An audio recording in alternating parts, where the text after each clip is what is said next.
Ladies and gentlemen, please find your seats. Let's begin.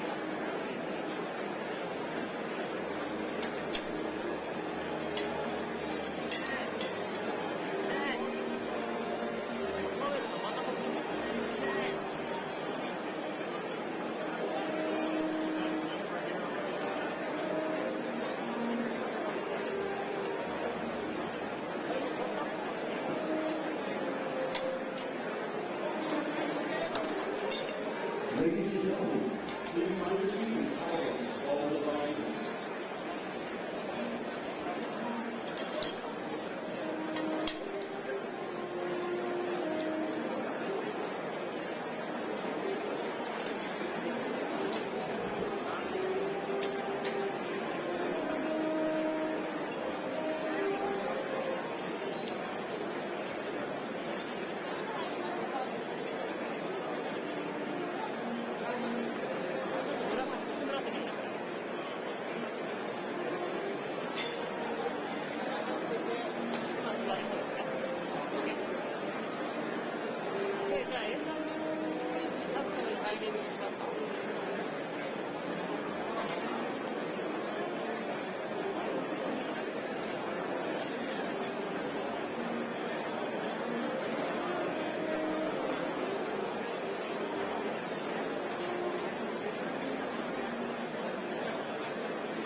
Happy to welcome you to the 497th meeting of the Economic Club in its 111th year.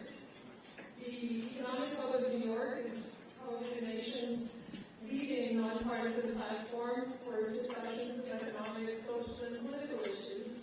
We've had more than 1,000 prominent guest speakers appear before the club over the last century, and they've established a strong tradition of excellence, which I'm happy we are continuing today with the chairman of the Federal Reserve System, Jay Powell, who we hope will visit us regularly, at least once a year, but we were saying maybe even once a week.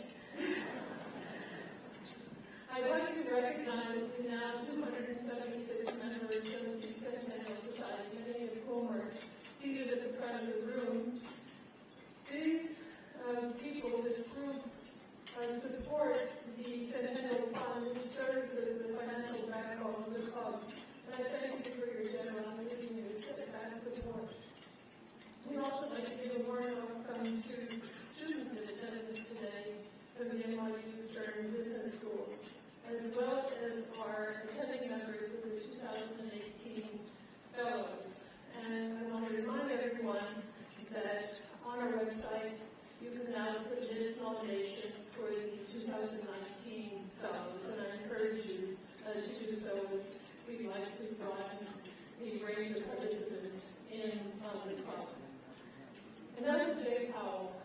It's quite daunting to introduce Jay Powell, who's had a brilliant and multifaceted career touching on law, business, government, public policy, and also the not-for-profit world. After receiving an AD in politics from Princeton University, he earned a law degree from Georgetown University, where he also was editor-in-chief of the Georgetown Law Journal. He worked as a lawyer and investment banker in New York. He became Assistant Secretary and Undersecretary of the Treasury under President George W. Bush. He was responsible for policy on financial institutions, the Treasury debt market, and many other related topics. He, from 1997 to 2005, was a partner at the Carlyle Group, and later he was a visiting scholar at the Bipartisan Policy Center in Washington. He became a member of the Board of Governors of the Fed in 2012 and chairman as of February 2018. In addition to serving on a number of corporate boards, Jay Powell has served on the boards of charitable and educational institutions, including the Van Hunt Center for Finance at Princeton University and the Nature Conservancy of Washington. Mr. Powell is married with 3 children, and 2 of whom, Sam and Lucy, are joining us today, and I welcome you and happy to have you here today with us. After an opening speech by the chairman, we will take questions in alternating fashion from 2 club members, Club Vice Chairman Peter Henry, who's Dean Emeritus and Berkley Professor of Economics and Finance at the Stern School of Business, and Martin Feldstein, Professor of Economics at Harvard University. As a reminder, this event is on the record, and I can assure you that we have journalists in the back of the room covering the event.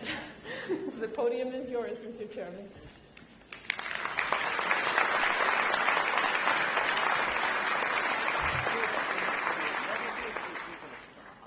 Thank you very much, Marie-José. It's great to be back at the Economic Club of New York. Great to see many old and new friends and family as well. So I'm going to begin by briefly reviewing the outlook for the economy and then turn to a discussion of financial stability. And my main subject today will be the profound transformation since the global financial crisis in the Federal Reserve's approach to monitoring and addressing financial stability. Today marks the publication of the Board of Governors' first ever financial stability report. Earlier this month, we published our first supervision and regulation report, and together these reports contain a wealth of information on our approach to financial stability and to financial regulation more broadly. By clearly and transparently explaining our policies, we aim to strengthen the foundation of democratic legitimacy that enables the Fed to serve the American people. Congress assigned the Federal Reserve the job of promoting maximum employment and price stability, and I'm pleased to say that our economy is now close to both of those objectives. The unemployment rate is 3.7%, a 49-year low, and many other measures of labor market strength are at or near historic bests. Inflation is near our 2% target, and the economy is growing at an annual rate of about 3%, well above most estimates of its longer-run trend. For 7 years during the crisis and its painful aftermath, the FOMC kept our policy interest rate unprecedentedly low, in fact, near zero, to support the economy as it struggled to recover. The health of the economy gradually but steadily improved, and about 3 years ago, the FOMC judged that the interests of households and businesses, of savers and borrowers, were no longer best served by such extraordinarily low rates. We therefore began to raise our policy rate gradually toward levels that are more normal in a healthy economy. Interest rates are still low by historical standards, and they remain just below the range of estimates of that level that would be neutral for the economy, that is, neither speeding up nor slowing down growth. My FOMC colleagues and I, as well as many private sector economists, are forecasting continued solid growth, low unemployment, and inflation remaining near 2%. There's a great deal to like about this outlook, but we know that things often turn out to be quite different from even the most careful forecasts, and for this reason, sound policymaking is as much about managing risks as it is about responding to the baseline forecast. Our gradual pace of raising interest rates has been an exercise in balancing risks. We know that moving too fast would risk shortening the expansion. We also know that moving too slowly, keeping interest rates too low for too long, could risk other distortions in the form of higher inflation or destabilizing financial imbalances. Our path of gradual increases has been designed to balance these two risks, both of which we must take seriously. We also know that the economic effects of our gradual rate increases are uncertain and may take a year or more to be fully realized. While FOMC participants' projections are based on our best assessments of the outlook, there is no preset policy path. We will be paying very close attention to what incoming economic and financial data are telling us. As always, our decisions on monetary policy will be designed to keep the economy on track in light of the changing outlook for jobs and inflation. Under the dual mandate, jobs and inflation are the Fed's meat and potatoes. And in the rest of my comments, I will focus on financial stability, a topic that has always been on the menu, but that since the crisis has become a more integral part of the meal.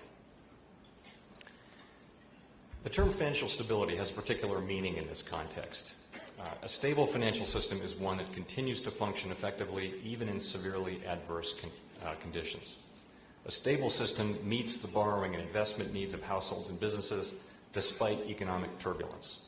An unstable system, in contrast, may amplify turbulence and prolong economic hardship in the face of stress by failing to provide these essential services when they are needed most. For Economic Club of New York trivia buffs, I will note that the second ever presentation to this club by a Fed official was about this very topic. The date was March 18, 1929.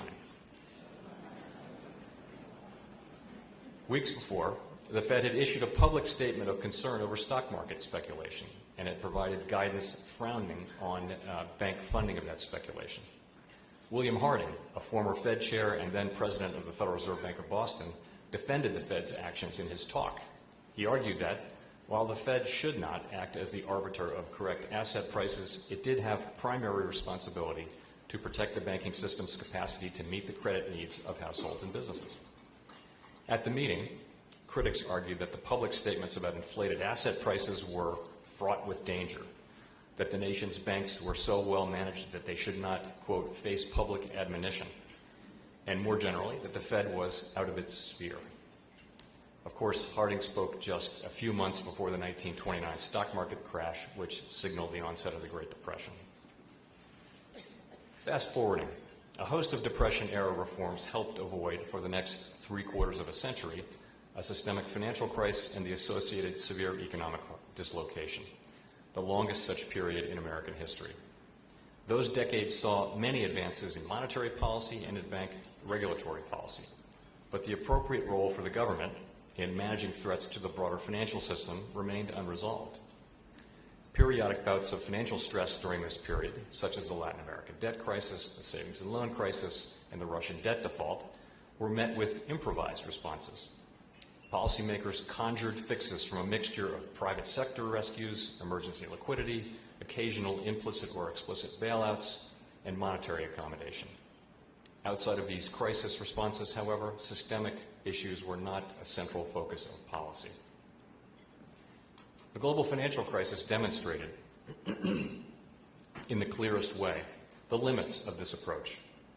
Highly inventive and courageous improvisation amid scenes of great drama helped avoid another Great Depression, but failed to prevent the most severe recession in 75 years. The crisis made clear that there can be no macroeconomic stability without financial stability, and that systemic stability risks can take root and blossom in good times. Thus, as the emergency phase of the crisis subsided, Congress, the Fed, the other regulatory agencies all began developing a fundamentally different approach to financial stability.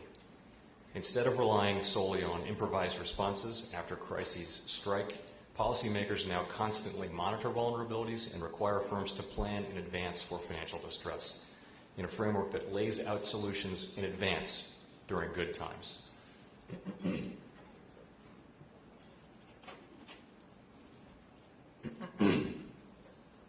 We can divide this new approach into 3 parts. First, build up the strength and resilience of the financial system. Second, develop and apply a broad framework for monitoring financial stability on an ongoing basis. And third, explain the new approach as transparently as possible so that the public and its representatives in Congress can provide oversight and hold us accountable for this work. Although I will focus mainly on the stability efforts of the Fed, a number of federal regulatory agencies have responsibilities in this area. All of these agencies are represented on the Financial Stability Oversight Council, or FSOC, which is chaired by the Treasury Secretary, and which provides a forum for interagency cooperation in responding to emerging risks. After 10 years of concentrated effort in the public and private sectors, the system is now much stronger, with greater capacity to function effectively in stressful times. In the banking system, we've implemented a post-crisis regulatory framework based on robust capital and liquidity requirements, a strong stress testing regime, and mandatory living wills for the largest firms. As a result, firms now have much more high-quality capital than before, as you can see on the first figure. The most recent stress tests indicate that even after a severe global recession, capital levels at the largest banks would remain above regulatory minimums and above the levels that those banks held even in good times before the crisis. The most systemically important financial institutions also now hold roughly 20% of their assets in the form of high-quality liquid assets, that is, safe assets that could be readily sold at short notice. The share of these assets as a percent of total assets is about 4 times its pre-crisis level. Compared with other economies, lending and borrowing in the United States depend less on bank loans and more on funds flowing through a wide array of capital market channels. The crisis revealed that this capital market-centric system, despite its many benefits, also provides more places where systemic risk can emerge. In response, Congress and the regulatory agencies have made many stability-enhancing changes outside of the banking system. For example, many derivative transactions are now required to be centrally cleared, which, through netting, has reduced exposures and enabled better management of counterparty risk. Tri-party repo reforms have substantially improved the resilience of that marketplace, in particular by limiting intraday loans. Before the crisis, prime institutional money market funds were permitted to report a constant $1 share price as long as the value of the underlying assets remained near $1. This reporting convention, combined with the implicit support of the plan's sponsors, led investors to treat those funds like bank deposits, even though they're not insured. These same funds are now required to report floating net asset values, and after this reform, investors chose to migrate to government-only funds, which are safer and less susceptible to runs, as you can see. These and other measures have reduced the risk that key non-bank parts of the system would freeze up in the face of market stress. Innovation and risk-taking contribute to the dynamism of our financial system and our economy. As Hyman Minsky emphasized, along with the many benefits of dynamism, comes the reality that the financial system will sometimes evolve toward excess and dangerous imbalances. This reality underscores the vital importance of the second part of the post-crisis reform, monitoring for emerging vulnerabilities. As is laid out in our new Financial Stability Report, we have developed a framework to help us monitor risks to stability in our complex and rapidly evolving financial system. The framework distinguishes between shocks, which is to say trigger events that can be hard to predict or influence, and vulnerabilities, which are defined as features of the financial system that will amplify those shocks. The report is organized around 4 broad vulnerabilities that have been prominent in financial crises through the centuries. Each of these vulnerabilities is found often, to some degree, even in healthy market-based systems. And there's not at present any generally accepted standard for assessing at what level the vulnerabilities begin to pose serious stability risks. In lieu of such a standard, we flag cases in which vulnerabilities rise well beyond historical norms, and then we form judgments about the stability risks these cases present. So the 4 vulnerabilities. The first vulnerability is excessive leverage in the financial system. If a highly leveraged segment of the financial system is buffeted by adverse events, the affected entities may all need to deleverage at the same time by selling assets, leading to what we call a fire sale. Both the resulting decline in asset prices and the impaired ability of that segment to play its role in the economy can amplify the effects of a downturn. We saw this chain of events play out repeatedly in various parts of the financial sector in the weeks following the failure of Lehman Brothers in 2008. In our surveillance, we examined leverage across many different kinds of financial institutions, including banks, insurance companies, hedge funds, and various funding vehicles. Currently, we do not detect a broad-based buildup of abnormal or excessive leverage. As with banks, capital levels at insurance companies and broker-dealers appear robust. In addition, securitization levels are far below their pre-crisis levels, and those structures that do exist rely on more stable funding. Our view into leverage and risk-taking outside the banking system is admittedly incomplete and less than it is for banks, however, and we are always working to get a better view of emerging leverage excesses. The second vulnerability is funding risk, which arises when banks or non-bank financial entities rely on funding that can be rapidly withdrawn. If depositors or market participants lose faith in the soundness of an institution or the system as a whole, Unstable funding can simply vanish in what is called a run. During the crisis, we saw widespread runs, including at broker-dealers, some segments of the repo market, and money market mutual funds. These runs did severe damage, contributing to a generalized panic at the time. Had the authorities not stepped in, the damage could have been even more severe. Today, we view funding risk vulnerabilities as low. Banks hold low levels of liability that are able and likely to run, and they hold high levels of liquid assets to fund any outflows that do occur. Money market mutual funds reforms have greatly reduced the run risk in that sector. More generally, it is short-term, uninsured funding that would be most likely to run in a future stress event, and the volume of that funding is now significantly below pre-crisis peaks. So taken together, the evidence on these first two vulnerabilities strongly supports the view that financial institutions and markets are substantially more resilient than they were before the crisis. Indeed, the American financial system has successfully weathered some periods of significant stress over the past several years. Turning to the third vulnerability, which is excessive debt loads at households and businesses. Credit booms have often led to credit busts and sometimes to painful economic downturns. When the bust comes, those who have overborrowed tend to sharply reduce their spending. Defaults typically rise faster than expected, which may put financial institutions into distress. And these effects may combine to bring a serious economic downturn. This boom-bust pattern was clear in measures of household debt around the crisis period, with mortgage debt rising far above its historical trend and then contracting sharply. After the contraction, though, household debt has grown only moderately. The net increase in mortgage debt has been among borrowers with higher credit scores. So while heavily indebted households will always suffer in a downturn, put all this together and it suggests that household debt would not present a systemic stability threat if the economy sours. Non-financial business borrowing presents a subtler story. With corporate debt, the U.S. has not faced a massive credit boom like that experienced with residential mortgages before the recent crisis. Instead, after controlling for its trend, business borrowing relative to GDP has generally risen during expansions, no doubt reflecting business optimism, and then it has fallen when the cycle has turned, as some of that optimism has proven unfounded. By this measure, the ratio of corporate debt to GDP is about where one might expect after nearly a decade of economic expansion. It's well above its trend, but not yet at the peaks hit in the late 1980s or late 1990s. Further, the upward trend in recent years appears broadly consistent with growth in business assets relative to GDP. There are, however, reasons for concern.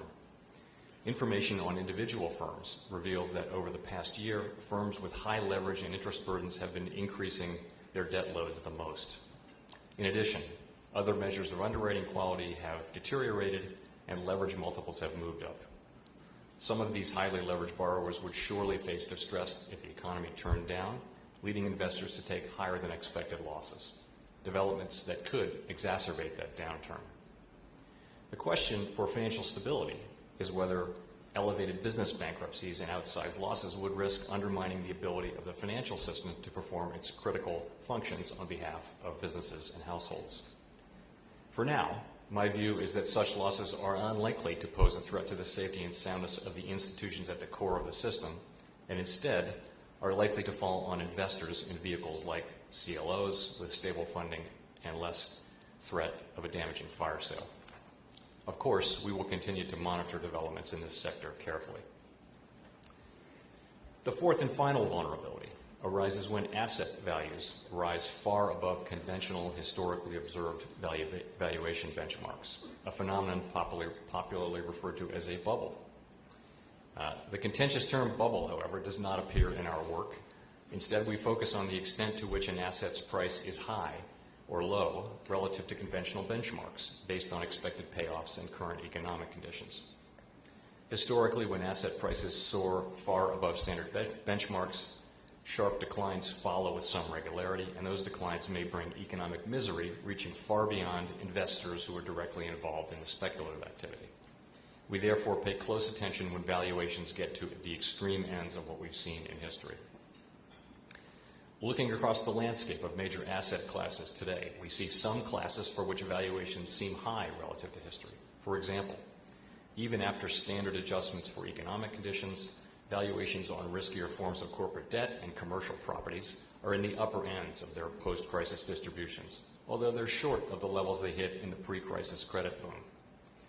We see no major asset class, however, where valuations appear far in excess of standard benchmarks, as some did, for example, in the late 1990s dot-com boom or in the pre-crisis credit boom. The asset class that gets the most attention today is, of course, the stock market. And today, equity prices are broadly consistent with historical benchmarks, such as forward price-to-earnings ratios. It's important to distinguish between financial market volatility and events that threaten financial stability. Large, sustained declines in equity prices can put downward pressure on spending and on confidence. From a financial stability perspective, however, today we do not see dangerous excesses in the stock market.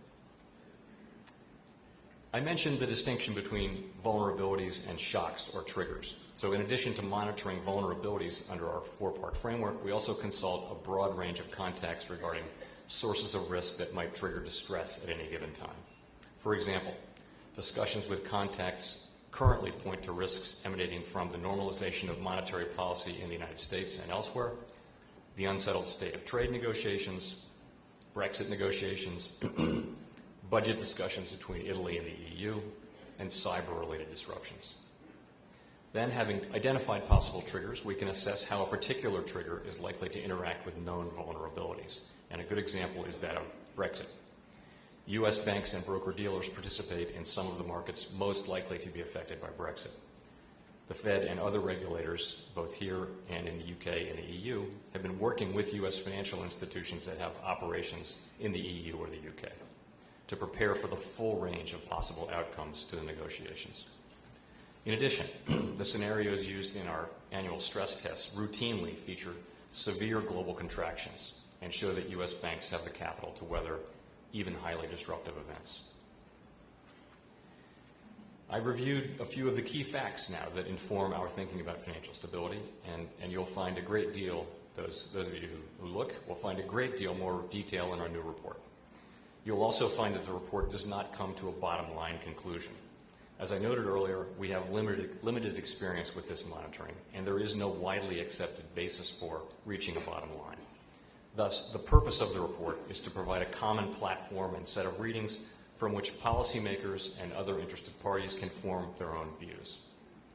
Individual policymakers will sometimes differ in their assessments and on the relative weight they put on particular vulnerabilities. My own assessment is that while risks are above normal in some areas and below normal in others, overall financial stability vulnerabilities are at a moderate level. That's also been the view of our staff. In my view, the most important feature of the stability landscape is the strength of the financial system. The risks of destabilizing runs are far lower than in the past. The institutions at the heart of the financial system are more resilient. The stress tests routinely feature extremely severe downturns in business credit, and the largest banks have the capital and liquidity to continue to function under such circumstances. Because this core resilience is so important, we are committed to preserving and strengthening the key improvements since the crisis, particularly those in capital, liquidity, stress testing, and resolution. I'd like to conclude by putting financial stability and our two new reports in a longer-term context. To paraphrase a famous line, eternal vigilance is the price of financial stability. We will publish these reports regularly as part of our vigilance. Over time, some may be tempted to dismiss the reports or to over-dramatize any concerns they raise. Instead, these reports should be viewed as you might view the results of a regular health checkup. We all hope that a report will be like that, will be not very exciting.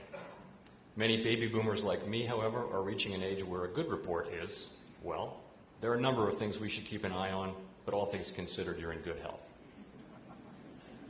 And that is how I view today's financial stability report. We hope that this report and the Supervision and Regulation report will be important tools, sharing Fed views and stimulating public dialogue regarding the stability of the financial system. Thank you again for coming, and I look forward to questions.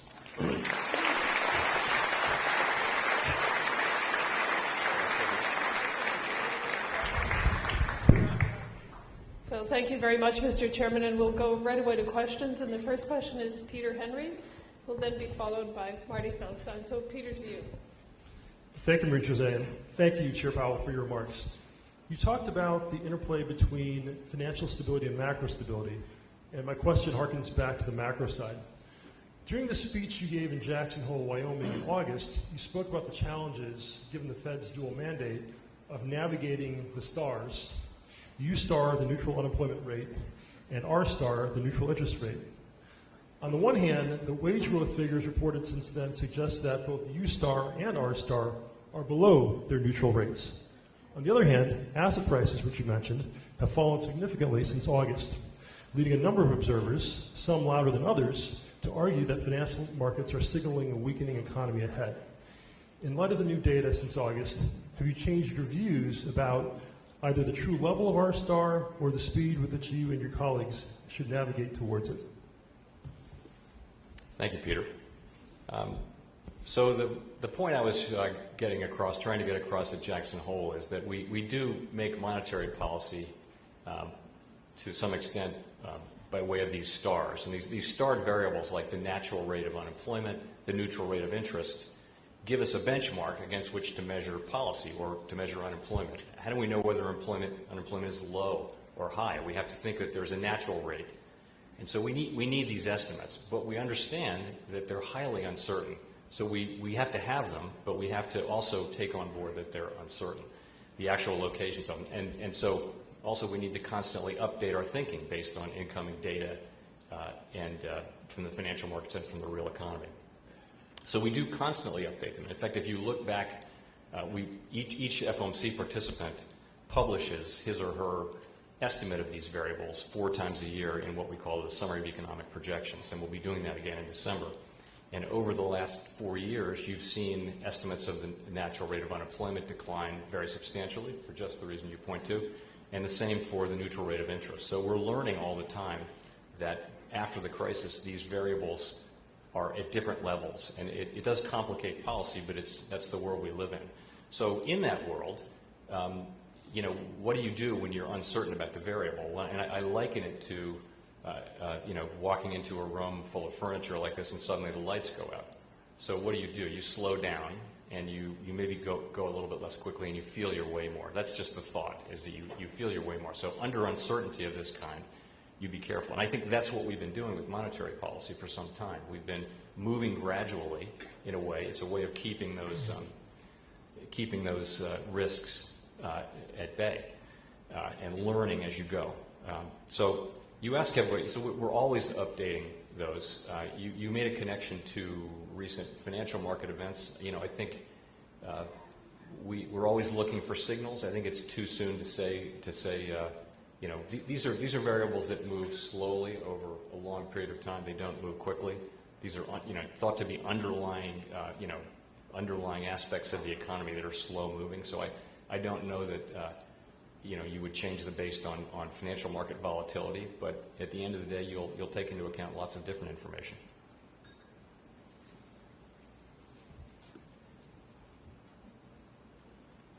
Marty?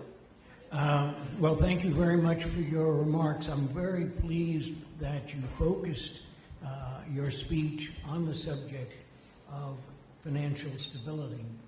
Although the Federal Reserve under Janet Yellen was concerned about the capital of banks and their liquidity, she said that monetary policy should focus on inflation and unemployment, and that financial stability was not a responsibility of monetary policy.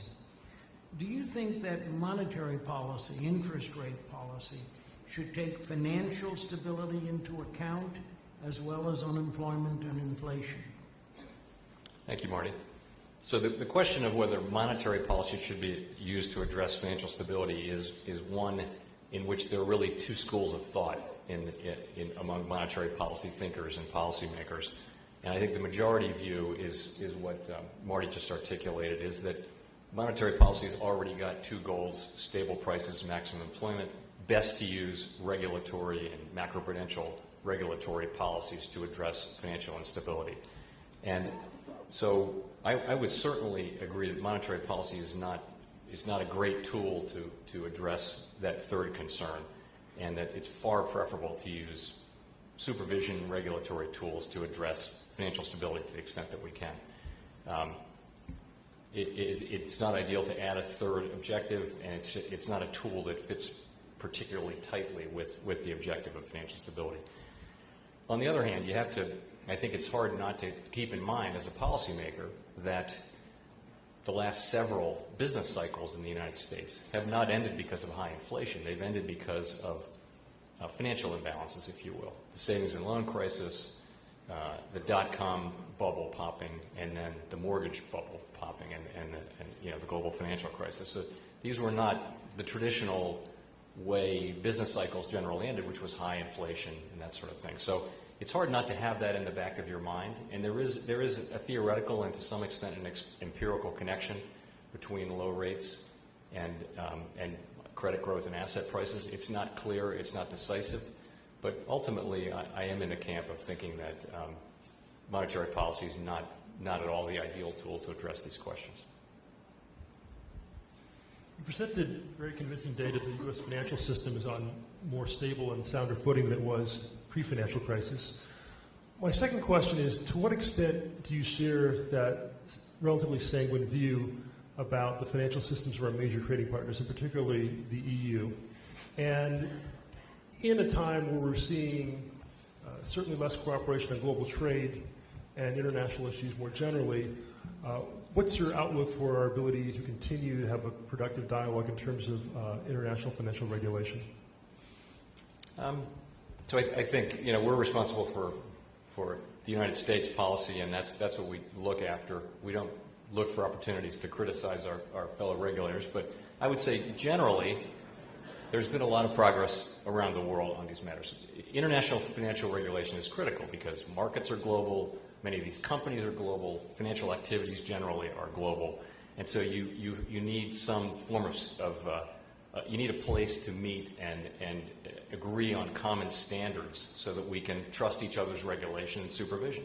And that's what we have in the form of the Basel Committee and other forums, the Financial Stability Board, where, for example, we agree on sort of broad parts of the regulatory and supervisory framework, and then we go back to our home countries and we implement it in the context of that country. And I think that works. I also think I think the United States remains strongly committed to being an active and constructive participant in these international regulatory forums. I would point out that my colleague and Vice Chair Randy Quarles was just named head of the Financial Stability Board, which is probably the senior post in this area in the world. And so that's great, and I think it shows the United States is still committed and engaged strongly in these forums because they're essential. We can't just look at domestic regulation anymore. We have to have a level playing field. We've got to be able to trust each other's, different countries' regulatory and supervisory schemes. So that's, I think, something we're still strongly committed to.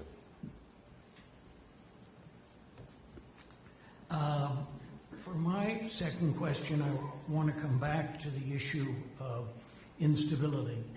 Do you think that when the next downturn comes, it will be caused by the effects of instability in the financial sector, particularly a downturn in equity prices as long-term interest rates rise substantially from where they are today? So thank you, Marty. As I mentioned, I don't see vulnerabilities as elevated overall today in financial markets or in the financial system. In terms of what, business cycles don't last forever, unless you're Australia, where they're in year 27 of their expansion, which sounds like forever. So I don't know what it'll be. Often there's some exogenous event that nobody sees coming. When I was in the government before the Iraq War happened, and I think that was a big part of the recession that happened in the early 90s. And then 9/11, was probably part of the trigger the next time. So I don't know what it'll be. I don't. I think our job is to try to conduct monetary policy, supervisory and regulatory policy to keep the economy close to our objectives and sustain the expansion. Are we done? No. Thank you.